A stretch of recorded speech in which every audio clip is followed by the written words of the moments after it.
Hello and welcome to the Focus Friday series with the KU Alumni Association Student Alumni Network. My name is Howard Graham, and I serve as the director of the Jayhawk Career Network. I'm excited to be your moderator for today's session titled Celebrating Gaypril, The More You Know. Focus Fridays is a student alumni network program series aimed at exposing students to campus resources, community partners, through voices of diverse leaders within our Jayhawk community. The Focus Friday series is offered virtually 2 Fridays a month. Today, we are highlighting the Center for Sexuality and Gender Diversity, or SGD for short. SGD works to build a community and coalition of queer and trans students, faculty, and staff that challenges, supports, and celebrates each other.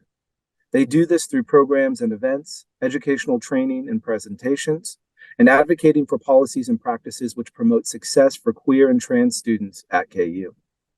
We are excited to have Cornelius Baker with us today. Hi, Cornelius. Hello. Cornelius is the Safe Zone Programming Coordinator in the Center for Sexuality and Gender Diversity.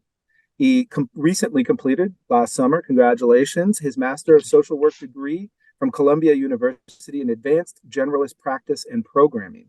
His interests involve queer media and the criminalization of queer and trans individuals in the legal system. Cornelius, thanks so much for joining us today. Thank you for having me.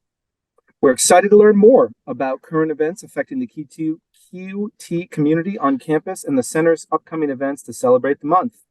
As we transition over to Q&A, I will ask a question, let you respond. You ready? Yes, I'm ready. All right, let's get going. Tell us a little bit more about your story and how you got involved in this work. Yeah, so I've had an interest, especially just in work related to diversity, equity, inclusion, belonging for a really long time since I started undergrad at the University of Kansas about 10 years ago now. So it's been a passion of mine. It's been something that I focused on, especially facilitating conversations around these topics. As a queer person myself and a person of color, this is the work I've gravitated towards, especially through a lot of different spaces I've been in for undergraduate career and also graduate school as well, and focusing especially a lot on interests that I have in ways that the LGBTQ plus community, the queer and trans community is affected by systems that we have, systems of oppression, whether that is race, ethnicity, looking at things like criminal legal system in particular, internships that I've done to kind of focus on those particular areas. So that has all kind of led me to working in the center, mainly as education program coordinator. So I'm doing a lot of educational programs like safe zone trainings for the campus with faculty, staff, students, administration, which helps focus a lot of the interests I have, especially with facilitating conversations around what can often be challenging topics. Thank you for that and for your work. There is a lot of information, a lot of news stories swirling regarding proposed legislation, and that directly impacts our campus on various levels, from administrators, faculty, and of course to students. Some of this proposed legislation impacts our QT community particularly. Can you talk to us about which proposed legislation that is, and how it impacts and what impacts it could have on our students? Right. And I think this is a really important topic that we've been focusing on, especially looking at a lot of the educational programming that I do on campus. It fits very tightly with the pillars that we have in the Center for Sexuality and Gender Diversity, one in particular being advocacy, another being wellness. So those two pieces have been at the forefront of a lot of the work that I've been focused on for the semester, especially because of the legislation that has been happening across the nation, but particularly within Kansas. So we've been focusing a lot on the different ways that students can be affected, that staff can be affected, faculty, administration, community members as well, just because there tends to be a lot of intersections between people that we're working with and communities that we're serving, because there are queer and trans people all over the campus, whether we're engaging with them regularly or not. Some of the main pieces or bills that have been discussed, that have been brought up in the Kansas legislature in particular, are things related to participation of trans girls, in particular in sports. So looking at Senate Bill 2238. Some bills have focused on gender affirming care for youth, oftentimes can be spaces from 21 years or younger, like the Senate Bill 12. There's also other bills that are looking at definitions and ways that we define a lot of terminology when it comes to Women's Bill of Rights. So focusing on Senate Bill 180. Those are just a couple of examples of bills that specifically have legislation that impacts how queer and trans people can interact within the community, how they can show up. This is something that has been a focus of ours because oftentimes, as we already know, a lot of queer and trans people will experience disproportionate amounts of harm, oppression, discrimination, harassment, and a lot of different ways. And that can be through public accommodations, it can be through housing insecurity, financial insecurity, and a lot of other methods as well. And a lot of the times when you're adding rhetoric, that can be in particular hostile rhetoric and negative perception of the LGBTQ plus community, this is something that can affect even more so in a more disproportionate rate than already does. Things like mental health care, especially for students, and ability to focus on things like academic or other interests. So it's a focus that we've had in particular for that reason, wanting to make sure that a lot of the programming that we're doing address these topics or ways that students might be affected, a big part being filling a lot of isolation from the larger community. So we've been focusing on ways to kind of create community in spaces or expand on community that's already naturally being created in a lot of spaces, especially that students have, as that is a primary group that we work with in the center. So having space to come in, having space to decompress, to rant sometimes, discuss things that are coming up for students that are affecting them, because a lot of these policies can directly affect a lot of sources, a lot of resources, and a lot of services that students can experience on campus, especially related to things like gender affirming care, related to things like participation in sports, and then also just how we discuss existence of certain individuals, how people are allowed to show up and be presented and represented. Thank you. It just dawned on me as you were referencing some of the space that you all have as a resource. Where Yes. are you all located? Yeah, we are actually in the Kansas Memorial Union on the fourth floor. So the space has moved a bit over the years. We are right next to the campus cupboard. So in the Suite 400 location, if you kind of start going back into the Student Involvement Leadership Center spaces, where there will be sorority, fraternity life, campus cupboard, student senate, a lot of those areas were situated kind of right between a lot of those spaces. So we have an office with two office spaces, lounge area, and then our director is right around the corner, also in that Suite 400 location, but room 435. Great, great. Thank you for sharing that. Yeah. Back to the legislative piece. How can students and alumni stay informed on the development of legislation? So a lot of what we have been doing to kind of focus on the advocacy piece that we try to promote in our office and also building community is just making sure people have access to information. So a big piece for me, especially when we're doing things like safe zone trainings or just educational trainings with classes, is making sure that people know what tools to use to stay informed. Legislation changes constantly all of the time. So it's really difficult to keep up with a lot of the changes that are taking place and the ways that people might be affected. ACLU of Kansas is a great resource to use, as well as resources like Movement Advancement Project, who have LGBTQ maps. So these maps, bill trackers, are really helpful resources to first just get a lot of information about the types of bills that are being presented that may affect queer and trans populations. This year in particular, we've seen a very, very large increase. So there are a lot more bills listed in these areas than typically there have been in previous years. And I think it's really important then to keep track of a lot of those maps where you can specifically focus on other states if you are out of state or living in another location, or specifically on Kansas as well. And it kind of goes through a list of bills that can give you more information about those bills, how they show up, how they may affect particular populations. And then you can also look at things like testimonies that people have submitted to discuss specific experts or people that have personal relations to the ways that the bills may cause harm, the ways that they may affect, again, the queer and trans community. What kind of advocacy is important for the community right now, for the queer and trans community? Yeah. I think a big piece that we will focus on is first being able to share stories, being able to share experiences that people may have. A lot of students that we have worked with from undergraduate to graduate level, and then also faculty members, staff members have used some of the methods that we have, like testimony, being able to do public opinion in sessions. So specifically going to Topeka in some cases to do a testimony in front of committees while the bills are being discussed. There's also an option to submit that online. So one of those pieces that we've tried to focus on in the center is through our Liberation Lunch conversation. So that's a reoccurring event that we do Thursdays that I lead over lunch Thursdays from noon to 1. And we will have lunches provided and we'll discuss specific topics. So we have had some topics that discuss how to do a testimony and how to set that up, how to submit it to your state legislature.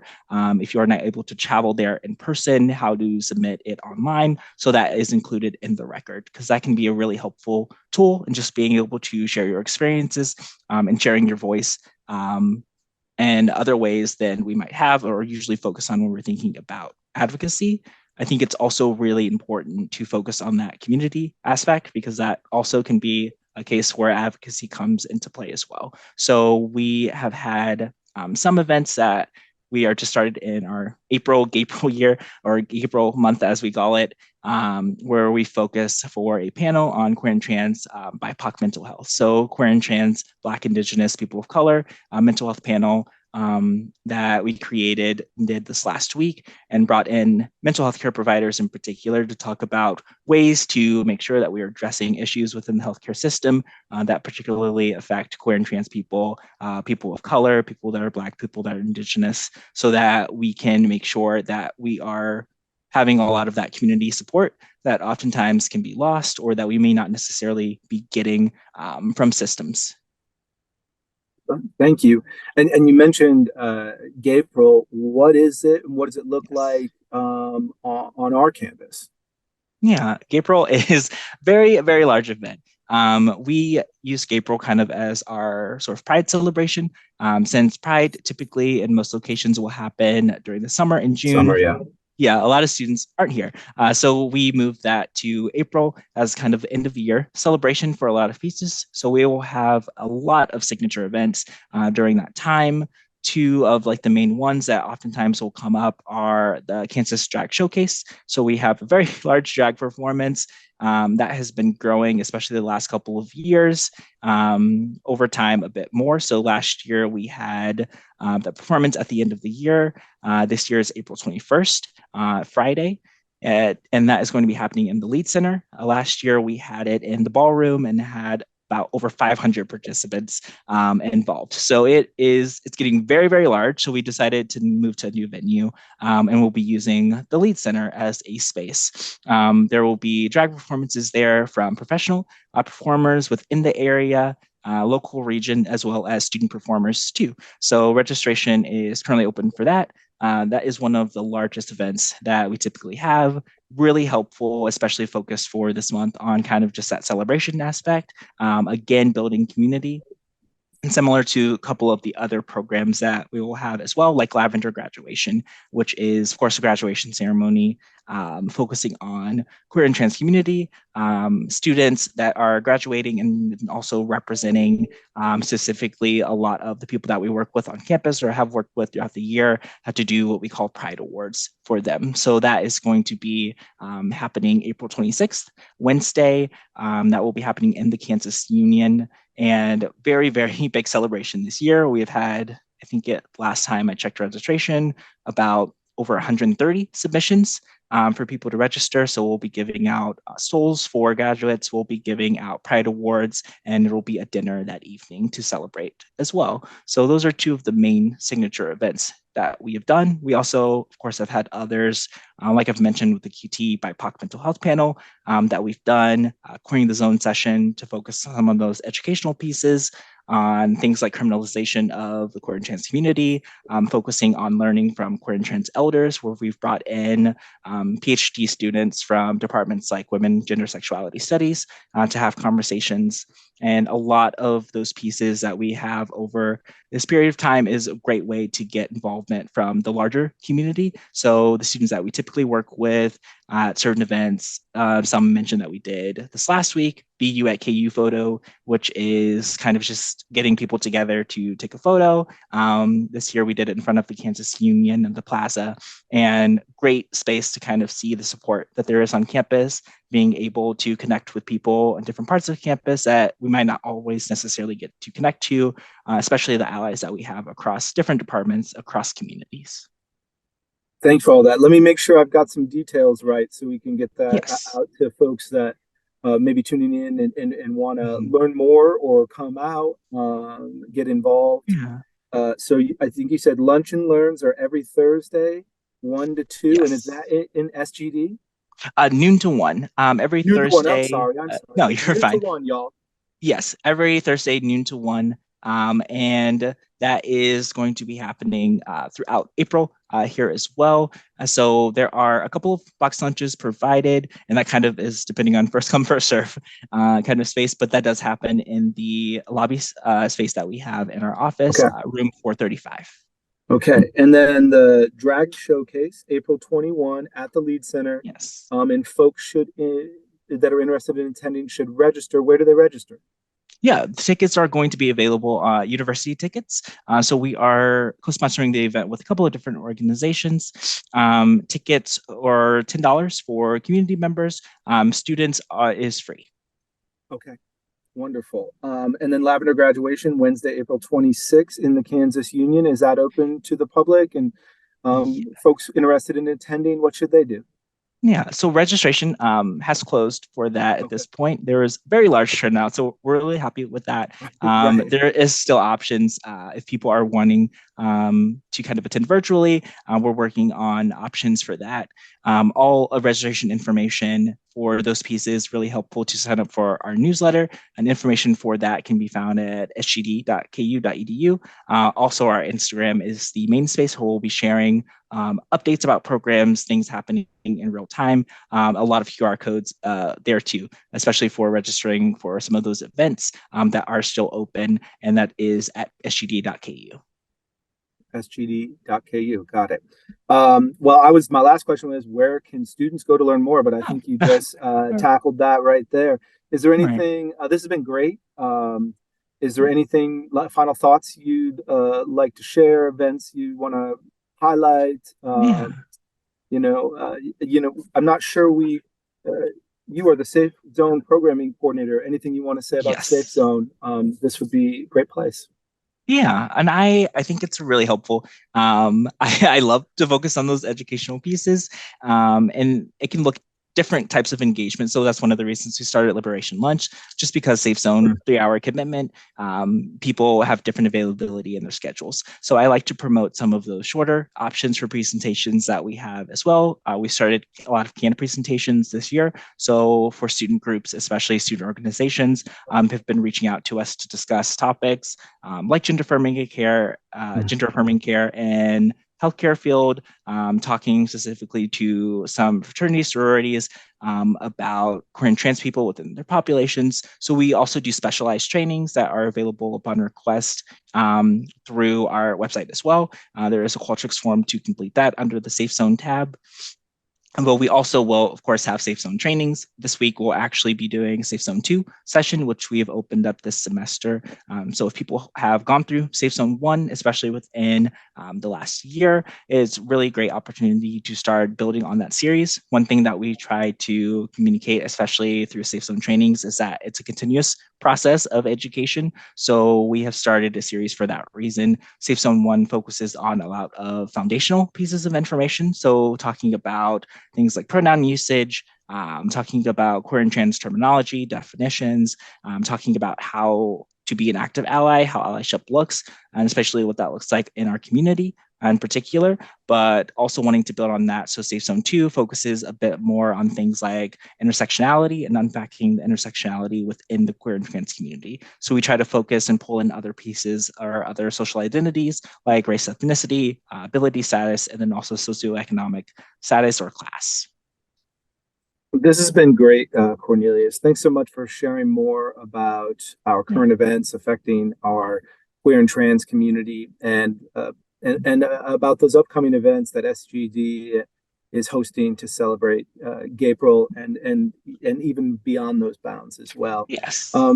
Just as a reminder to our audience, we will launch a Focus Friday session twice a month, and each session focuses on different topics highlighting campus and community partners within the KU community. More details about this session can be found on our website at kualumni.org/programs. That's kualumni.org/programs. Lastly, if you have any questions about the Focus Friday series, please do not hesitate to reach out to us by emailing us in the KU Alumni Association at kualumni@kualumni.org. That's kualumni@kualumni.org.